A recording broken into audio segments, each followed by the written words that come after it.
So, yan mga mare, lakad-lakad lang ho kami. Dini. So, free time. Yan ho. Hindi na ho namin alam kung nasan kami. So, ganito ho katahimik dito pag umaga kasi tulog pa sila. Ayan ho ang papa. Nagluluto na. Ayan ho si Chris. Oh, mama. Anong ginagawa niyo dyan? Tinitikman niyo lahat. Ayan. Grabe yung mamahaling ice cream.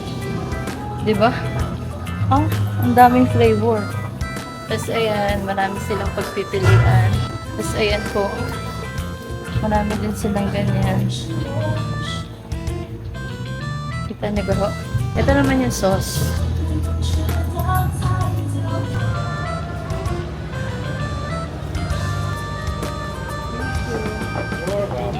Salamat po.